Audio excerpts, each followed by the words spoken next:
Selamat berjumpa kembali Bapak Ibu, Saudari-saudara. Umat beriman yang terkasih dalam Tuhan, pendengar setia Renungan Mutiara Pagi yang diberkati Tuhan. Kita berjumpa pada awal pekan, hari Senin tanggal 7 Maret 2022 bersama saya Romagus CSSR. Kita akan merenungkan Injil Matius bab 25 ayat 31 sampai 46 tentang penghakiman terakhir. Dalam nama Bapa dan Putra dan Roh Kudus. Amin. Yesus berkata kepada murid-muridnya, "Apabila Anak Manusia datang dalam kemuliaan dan semua malaikat datang bersama-sama dengan Dia, maka Ia akan bersemayam di atas tahta kemuliaannya. Lalu semua bangsa akan dikumpulkan di hadapannya dan Ia akan memisahkan mereka, seorang daripada seorang, sama seperti gembala memisahkan domba dari kambing. Ia akan menempatkan domba-domba di sebelah kanannya dan kambing-kambing di sebelah kirinya.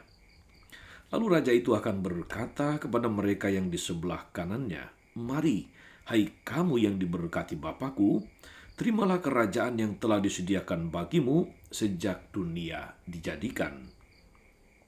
Sebab ketika aku lapar, kamu memberi aku makan. Ketika aku haus, kamu memberi aku minum. Ketika aku seorang asing, kamu memberi aku tumpangan. Ketika aku telanjang, kamu memberi aku pakaian. Ketika aku sakit, kamu melawat aku. Ketika aku dalam penjara, kamu mengunjungi aku.' Maka orang-orang benar akan bertanya kepadanya, 'Tuhan, bila manakah kami melihat Engkau lapar dan kami memberi Engkau makan, atau haus dan kami memberi Engkau minum? Bila manakah kami melihat Engkau sebagai orang asing dan kami memberi Engkau tumpangan, atau telanjang dan kami memberi Engkau pakaian? Bila manakah kami melihat Engkau sakit atau dalam penjara dan kami mengunjungi Engkau?' Maka raja itu akan menjawab mereka, 'Aku berkata kepadamu sesungguhnya, segala sesuatu yang kamu lakukan untuk salah seorang dari saudaraku yang paling hina ini, kamu telah melakukannya untuk aku.' Dan ia akan berkata juga kepada mereka yang di sebelah kirinya, 'Enyalah dari hadapanku, hai kamu orang-orang terkutuk, enyalah ke dalam api yang kekal yang telah disediakan untuk iblis dan malaikat-malaikatnya. Sebab ketika aku lapar, kamu tidak memberi aku makan. Ketika aku haus, kamu tidak memberi aku minum. Ketika aku seorang asing, kamu tidak memberi aku tumpangan. Ketika aku telanjang, kamu tidak memberi aku pakaian. Ketika aku sakit dan dalam penjara, kamu tidak melawat aku.' Lalu mereka akan bertanya kepadanya, 'Tuhan, bila manakah kami melihat Engkau lapar, atau haus, atau sebagai orang asing, atau telanjang, atau sakit, atau dalam penjara, dan kami tidak melayani Engkau?' Maka ia akan menjawab mereka, 'Aku berkata kepadamu sesungguhnya, segala sesuatu yang tidak kamu lakukan untuk salah seorang dari saudaraku yang paling hina ini, kamu tidak melakukannya juga untuk aku.' Dan mereka ini akan masuk ke tempat siksaan yang kekal, tapi orang benar masuk ke dalam hidup yang kekal." Demikianlah sabda Tuhan. Bapak Ibu Saudari-saudara, umat beriman yang terkasih dalam Tuhan kita Yesus Kristus, kalau kita membaca Injil Matius mulai dari bab 24 sampai bab 25, perikop yang saya bacakan tadi, maka kita akan menemukan ada 5 perumpamaan tentang penghakiman, saudari-saudara. Diawali misalnya dalam bab 24 ayat 43 sampai 44. Di sana disampaikan nasihat untuk berjaga-jaga sebab Tuhan itu datang seperti seorang pencuri pada waktu malam. Artinya kita harus senantiasa berjaga-jaga, jangan lengah, jangan sembrono, tapi kita harus senantiasa siap sedia. Itu yang pertama. Yang kedua adalah perumpamaan tentang hamba yang setia dan hamba yang jahat. Nah, kita tentu saja diharapkan menjadi hamba yang setia, bukan hamba yang jahat. Karena dikatakan demikian, berbahagialah hamba yang didapati tuannya melakukan tugasnya itu ketika tuannya datang. Dan sebaliknya untuk hamba yang tidak setia. Perumpamaan yang ketiga, saudari-saudara, adalah tentang 5 gadis bijaksana dan 5 gadis yang bodoh. Yang bijaksana selalu siap sedia, mempersiapkan minyaknya. Yang bodoh tidak mempersiapkan, katakanlah itu, cadangan minyak untuk menyambut setiap saat pengantin bisa datang. Lalu kemudian dilanjutkan perumpamaan yang keempat tentang penghakiman adalah tentang talenta. Tentang hal ini kita semua tahu bahwa semua orang dimintai pertanggungjawaban akan apa yang Tuhan titipkan padanya. Lalu yang kelima adalah perumpamaan tentang pengadilan terakhir yang tadi saya bacakan, saudari-saudara. Dalam semua perumpamaan ini, saudari-saudara, sang hakim akan memisahkan, tadi dikatakan, seorang daripada seorang berdasarkan perbuatan kasih yang konkret kepada sesama yang paling hina, yang kecil, yang lemah, yang miskin, yang tersisih atau terkucilkan, dan tentu saja yang cacat. Tidak terbatas tentu saja pada orang-orang Kristiani, sesama Kristiani, saudari-saudara, melainkan kepada semua orang yang membutuhkan perhatian, yang membutuhkan kepedulian dan kasih kita yang nyata. Tuhan mengajak kita, saudari-saudara, untuk melakukan sesuatu untuk Dia, dan bukan demi Dia, demi Tuhan, tetapi untuk Tuhan. Tuhan mengidentifikasikan dirinya dengan sesama yang kurang beruntung dalam hal apapun, sebagaimana dikatakan di bagian akhir dari perikop Injil tentang penghakiman terakhir tadi, saudari-saudara. Dikatakan,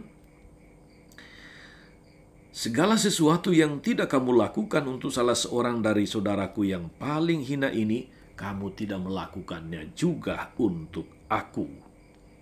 Segala sesuatu yang kamu lakukan untuk salah seorang dari saudaraku yang hina ini, itu kamu lakukan untuk aku.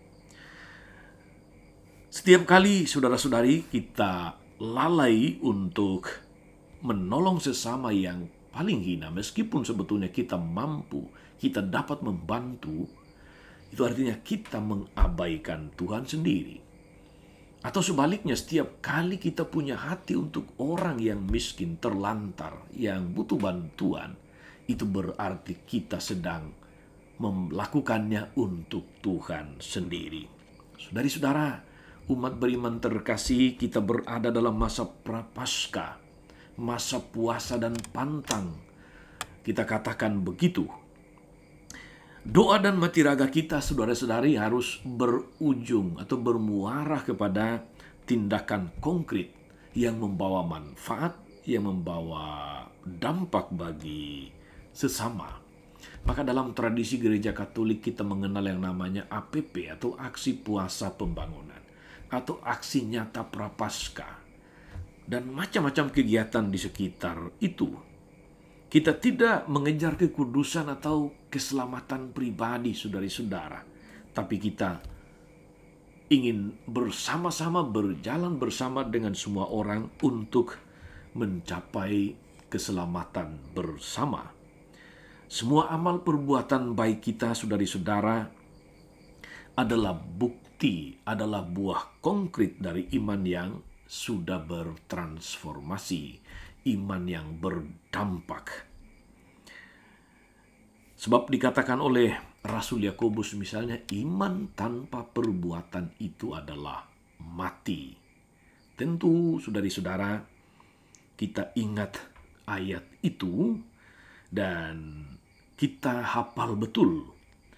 Karena ciri iman yang berdampak memang adalah mampu mengenali Tuhan dalam diri sesama, dalam diri mereka yang sungguh membutuhkan bantuan kita.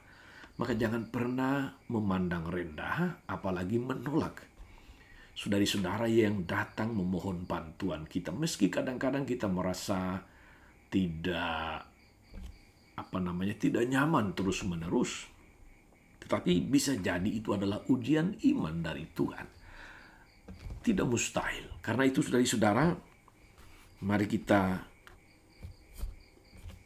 melakukan segala tugas, segala kewajiban, segala hidup kita sebagai kesempatan untuk mempersiapkan, kesempatan untuk melayani Tuhan sendiri dalam diri mereka yang paling tidak beruntung, sebab Tuhan mengidentifikasikan dirinya dengan mereka. Betul saudara-saudara, palu ada di tangan hakim, tapi sebetulnya keputusannya ada pada kita. Selamat berbuat baik hari ini. Tuhan Yesus memberkati. Amin.